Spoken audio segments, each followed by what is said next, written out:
Hello అండి, welcome back to my YouTube channel Shreyan Paul reacts. So friends, ఇవాళ video episode 18 కాదు 19 రివ్యూకి వచ్చేసాం. సో ఫ్రెండ్స్, ఇవాళ చాలా ఎక్సైటెడ్ అండ్ ఫన్ ఉండే. లేదు, నువ్వు వస్తావని తెలిసి స్టార్ట్ చేసిన. ఎట్లా ఉండే రీతి ఇమాన్యుల్ కామెడీ అట్లుండే.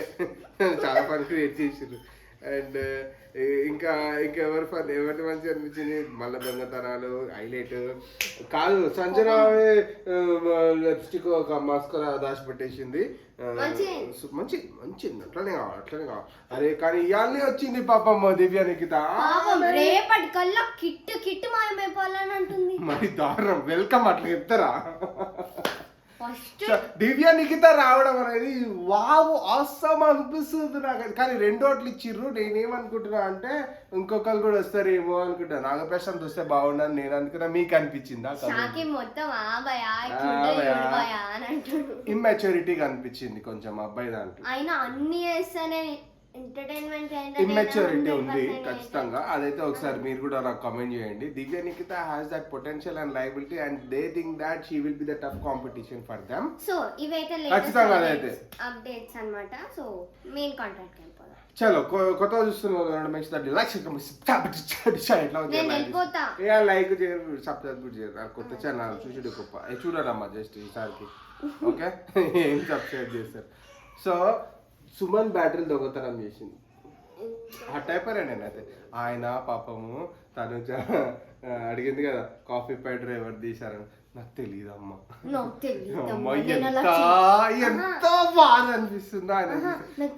ఎవరైనా అంత స్వీట్ గా, అంత క్యూట్ గా, అంత డీసెంట్ గా, అంత ప్రేమతో ఎవరైనా మాట్లాడతారు. ఎంత తగ్గించుకుంటాడో తెలుసా ఆయన అయితే.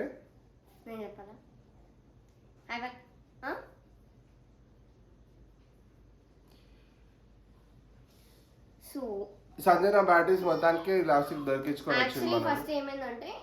నేను ఇంతకు దాకా సైలెంట్ ఉన్నాను. నువ్వు ఏదైనా మాట్లాడతావేమో అని చెప్పి ఆ సైడ్ నేను మాట్లాడేటప్పుడే వచ్చేది. First store room bell ring అయింది. సో ఇమ్ము వెంట హరీష్ గారు went and took the batteries. Immu took the batteries off Suman and అప్పుడు తీసుకున్నాక మమ్మీ వద్దు మమ్మీ అని ఇమాన్యుల్ అంటాడు. నేను వాష్రూమ్ పోయేసి వస్తా అని పెట్టమని చెప్పిండు. మమ్మీ వద్దు మమ్మీ అని అంటే కూడా తీసుకున్నాక she's pretending that I'm not having in front of Suman. అయితే చాలా అందరూ అన్నిటికీ లాస్ట్ కి గారు. ఓకే, తనుజ గారు requesting for a coffee without knowing that her coffee has stolen. నిన్ననే దొంగతనం అయిపోయింది తనుజ గారిది. సో బేసికలీ దొంగతనాలు బాగా జరుగుతున్నాయి ఇంట్లో చాలా బికాజ్ ఆఫ్ సంజన గారు. And I'm getting mad of because నువ్వు ఇంగ్లీష్ రివ్యూ ఇస్తలేవు కానీ మా వాళ్ళందరూ తెలుగు లేదు చూసేటోళ్ళు. Thank you very much. చాలా బాగా కోపం వస్తుంది నాకు సంజన గారిని చూసి. చాలా మంది కోపం వస్తుంది because she is my favourite. ఇచ్చి వాడేస్తా ఖాళీ ఏం చేస్తలేదు ఆంటీ గారు. దొంగతనాలు చేస్తుందిగా. తర్వాత ఆమెకి కాఫీ పోయిందని కనిపించింది. పాపం కాఫీ పోయిందనగానే ఎక్కువ పెద్ద ఇష్యూ కాలే. స్టార్టింగ్ లో గుడ్డు పోయినందుకైనా ఇష్యూ అయితే కాలే. అది అట్లనే ఫెయిల్ అయిపోయింది. సరే అని లైట్ తీసుకుంది. అడిగింది కొంతమందిని. తర్వాత మరి తెలిసిందో ఇచ్చేసిందో. అది సంజన గారికి అయితే కాఫీ పంపిస్తే పవన్ బ్యాటరీ సెట్ కి తెచ్చిచ్చింది కదా. డిమోన్ పవన్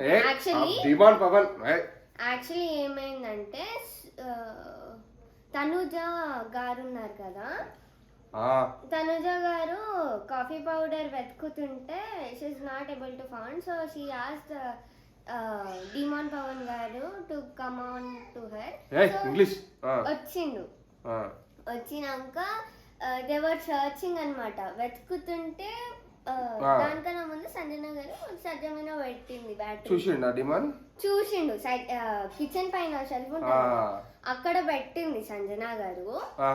అండ్ అప్పుడు అక్కడికి ఎక్కి కాఫీ పౌడర్ చూస్తుంటే he found the batteries. Super He ఇచ్చేసి went- తెచ్చిచ్చేసి He went near Suman garu and gave his batteries అన్నమాట. మళ్ళీ థ్యాంక్స్ అన్న, థ్యాంక్స్ అండి అని అన్నాడు. ఎంత మంచిగా అనిపిస్తుంది అనమాట. అంటే ఓకే, ఈ ఫైట్ టాపిక్ వచ్చేద్దాం. సో బేసిక్గా ఏమవుతుందంటే అక్కడ తనుజ గారు will ask Ramu that some topic ఏంటది, టీ గురించి.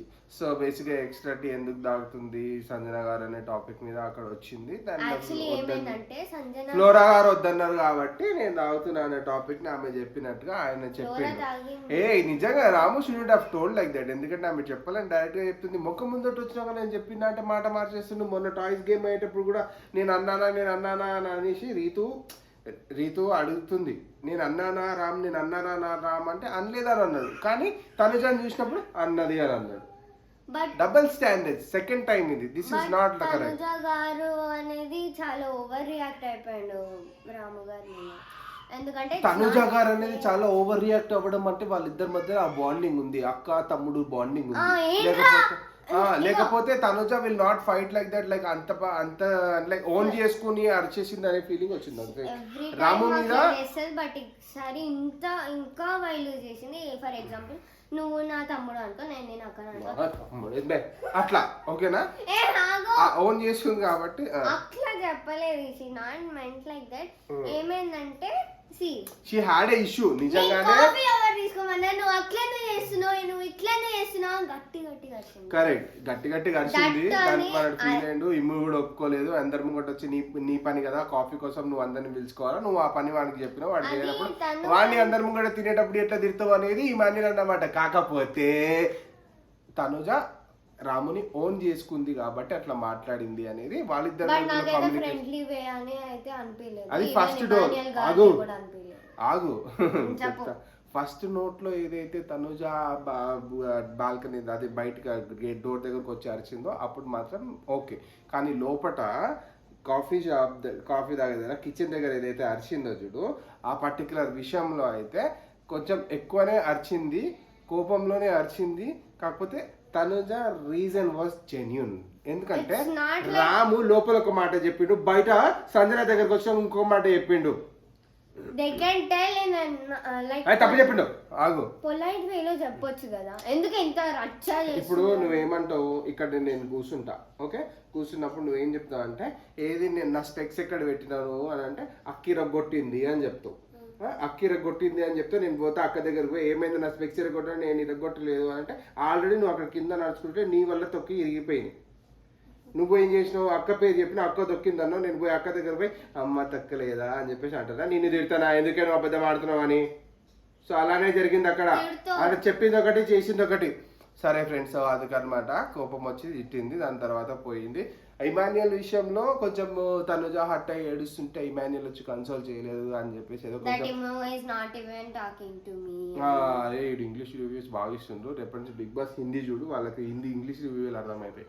సో నేనేమంటున్నా అంటే అది ఇమాన్యుయల్కి తనుజాకి అండ్ రాముకి సంజన గారికి జరిగిన డిస్కషన్ మధ్యలో అలా అయితే జరిగిందనమాట.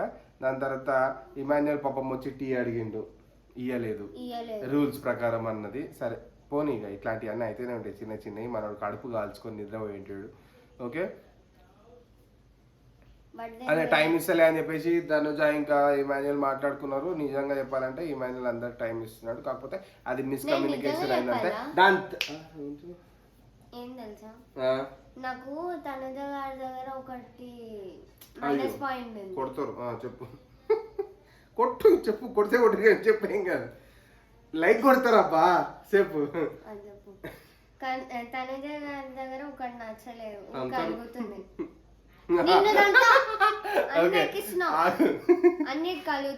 అన్నిటి కలుగుతుందంట. లైక్ బ్రో నువ్వు బచ్చ బాలకు నువ్వు ఆమె ముంగట ఆమె అలిగితే తప్పేముంది, అలగచ్చు, అందుకే కదా ఏమో. ఓకే, మేము రివ్యూ ఇస్తున్నా, మనం తర్వాత మాట్లాడుకుందాం. సో బేసిక్గా అవి ఆర్ డిసైడెడ్. ఓకే, దాని తర్వాత అగ్ని పరీక్ష స్టార్ట్ అయింది. అగ్ని పరీక్షలో ఉన్న మన కంటెస్టెంట్స్ ఎవరైతే ఉన్నారో పేరు చెప్పాలి. అనుష, దివ్య, నాగప్రసాద్, షాకిర్. వాళ్ళు నలుగురు వచ్చారు.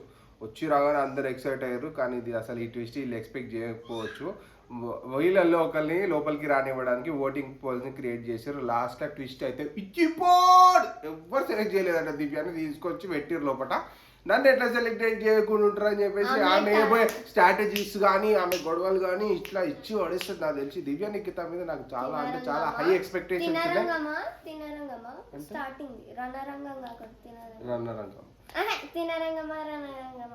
అగ్ని పరీక్ష ఏంటది రణరంగం అంటే తినరంగం.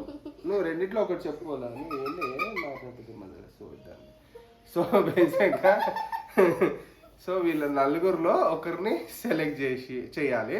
సో నాకు మామూలుగా అగ్ని పరీక్ష రివ్యూస్ ఇచ్చేటప్పుడు కూడా నేను చాలాసార్లు చెప్పున్నాను ఏంటంటే Divya Nikhita she is very tough competition to face. She had a very strong point to talk. ఎప్పుడన్నా తను ఒకవేళ ఒక మాట మాట్లాడిందంటే ఖచ్చితంగా అది చాలా స్ట్రాంగ్ పాయింట్ ఉంటుంది. వీళ్ళందరికన్నా ఒక యూనిక్ పాయింట్ పెట్టే పర్సన్ అవుతుందని నేను 100% చెప్తున్నా. శ్రీజ ఎంత స్ట్రాంగ్గా ఒక పాయింట్ మాట్లాడుతుందని మనం అనుకుంటామో అంతే స్ట్రాంగ్గా అంతకన్నా ఒక వెట్టు ఎక్కువే చెప్పచ్చు, ఎక్కువే పెడుతుంది. అండ్ ఈ పర్టికులర్ వాయిస్ ఇరిటేషన్ అనేది అనిపించదు.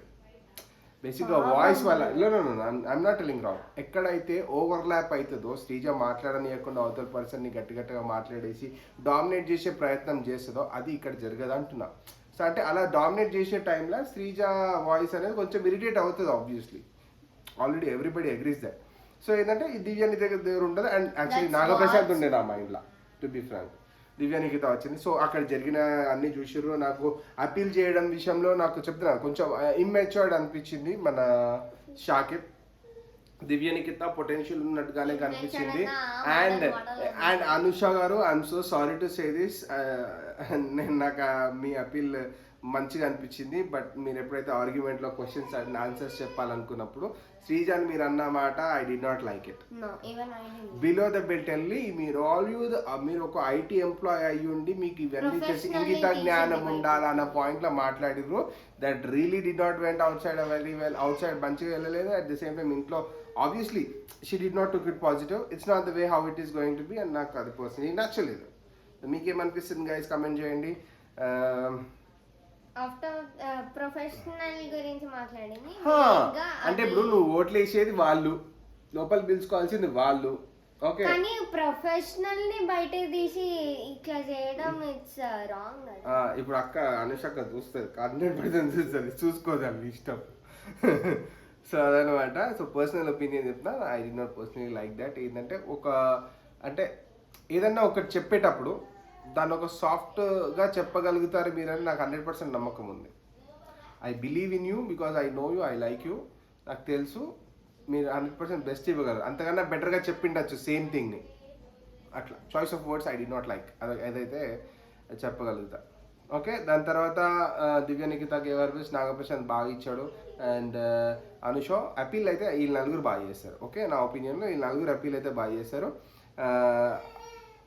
ఓకే, పగడాల పవన్కి కొంచెం ట్రిగర్ అయింది. పగడాల పవన్ గేమ్ని నేను వచ్చి రీప్లేస్ చేస్తాను. నా గేమ్ రీప్లేస్ చేస్తావా, నా కాన్ఫిడెన్స్ రీప్లేస్ చేస్తావా, నా ట్రాన్స్పరెన్స్ రీప్లేస్ చేస్తావా? భయ్యా నువ్వు చేసేదంతా కన్సోలింగే భయ్యా. ఓకే ఓకే వద్దు వద్దు వద్దు కాదు మనోడు వద్దమ్మా ఇదే గేమ్ లో నువ్వు కనబడర్లా భయ్యా, నువ్వు ఉంటే కూడా నేనేం చేయాలి చెప్పు. సో బేసిక్ గా I like you Pavan Pagadala, but to be frank నీ గేమ్ తక్కువ అయింది నిజంగానే. సో వాళ్ళు వచ్చి అది రీప్లేస్ చేస్తా అంటారు, అది తప్పులేదు. ఓకే, చాలా ఓవర్ కాన్ఫిడెన్స్. అట్లనే అన్నాడు సేమ్ డైలాగ్. సో తర్వాత అక్కడ డిమాండ్ పవన్ దివ్య నిఖిత గురించి చెప్తుండు. అప్పుడు సంజన గారు ఇంకొక అమ్మాయి కావాలంట, ఉన్నోళ్ళు సరిపోరంట అంటుంది. సో అది ఫన్ను. దాని తర్వాత Divya Nikhita she really over confident అండి యాక్చువల్లీ ఇవాళ చూసుకుంటే. కాకపోతే అవతల అందరికి ఆమె గట్టి పోటీ ఇస్తుందని అందరికి క్లారిటీ వచ్చింది కదా. ఇట్స్ an opportunities తో she expressed she was confident కొంచెం ఓవర్ అట్లా అంతే, ఇంకేం లేదు. ఎవరు ఓటింగ్ గురించి డిస్కస్ చేయొద్దని చెప్పేసి ఓటింగ్ పోల్ పెట్టాడు. ఇది హైలైట్. పిచ్చి పాడైతే నాకు లాస్ట్గా అట్విష్ మాస్ అనిపించింది. So Emmanuel created fun with Ritu దయ్యం ఆ టాస్క్ అయితే పిచ్చి పాడు. అరే ఎట్లా పొట్టు నవ్వుకున్నా నేనైతే. Emmanuel is the only one person who creates magic in and laugh in the house 100%. And ఇగో ఇట్లా అన్నాక ఇట్లా తీసాయి కదా, వద్దు మొహం హైలైట్ అసలు. అరే మస్తు ఫన్ వచ్చింది అబ్బాయితో. పింక్ ఫేస్ ప్యాక్ పెట్టుకున్నాడు అప్పుడు. సో అందరికన్నా తక్కువ ఓట్లతోని గెలుపొందింది మన దివ్య నిఖిత. బిగ్ బాస్ స్ట్రాటజీస్ ఇచ్చి పిచ్చే వేసుకోవచ్చు అందరికి. చాలా కోపం వచ్చింది. ఇంకొకళ్ళు వస్తే బాగుండు అనిపించింది. ఏమో ఎందుకు కోపం వచ్చింది? సంజన పాపం వెల్కమ్ అట్లా ఉంటుందా బ్రో? అట్లనే ఉంటుంది బాయ్. పక్కన ఇమ్మున్నాడు మార్నింగ్ కదా పిట్టు మొత్తం అయిపోవాలా అని అంటుంది. ఇప్పుడు ఏంది నేను తీయాలా? సో ఆమె దొంగ ఇవ్వడమే కాకుండా ఇంట్లో అందరినీ దొంగలని చేస్తుంది. హైలైట్. నామినేషన్ గా ఆమె ఉంటది, ఆమె లాస్ట్ వరకు ఉండాలి. ఇప్పుడు ఏం దొంగతనాలు లేవు, ఏం గొడవలు లేవు అంటే అది అట్లుండదు. ఆ సినిమాలో అంటారు చూడు, విక్రమార్కుడు సినిమాలో ఒక డైలాగ్ ఉంటుంది, నేను ఏదైనా చేస్తే ఆడేటోడు లేడు, నేను ఏం చేస్తే పట్టుకుంటేటోడు లేడు, నేను ఏం చేసినా నడుస్తుంది, అందుకనే ఇదంతా ప్రశాంతంగా ఉందిరా అంటాడు అనమాట. ఒక డైలాగ్ ఉంది. సో బేసిక్గా అట్లా ఉంటే ప్రశాంతంగా ఉండదు, something should happen. So like Vikramarkudu వచ్చి విలన్ని కొట్టిండు, అట్లాంటివి జరిగితేనే కదా అయితే. సో అట్లనే ఇక్కడ కూడా ఇక్కడ దొంగతనాలు జరగాల, ఈ ఇంట్లో దొంగతనాలు జరగాల, గొడవలు జరగాల. ఇట్లాంటి గొడవలు చేసేటోళ్ళు అవి చేస్తే కావాల మనకు. ఎందుకు తెలుసా? అట్లయితేనే అరే ఇవాళ సాయంత్రం వస్తుంది ఏముంటుందా అది ఇచ్చి పడేది. ఇప్పుడు శనివారం వచ్చింది అనుకో, అందరినీ వేసుకుంటా కూర్చుంటే సార్. బేసిక్ గా జనాల్లో ఒక రాక్షస ఆనందాన్ని నింపే షో మన బిగ్ బాస్ షో, అందుకని అందరికి నచ్చుతుంది. చలో ఫ్రెండ్స్, ఇవాటి రివ్యూ అంతవరకే. రేపు మంచి రివ్యూతో కలుద్దాం. మా అక్షగాడు రావడంతో కొంచెం ఫన్ అయితే యాడ్ అయింది. I hope you like this video. ఖచ్చితంగా లైక్ చేయండి, సబ్స్క్రైబ్ చేయండి. మళ్ళీ రేపు మంచి వీడియోలో మళ్ళీ కలుద్దాం. Check it, bye bye.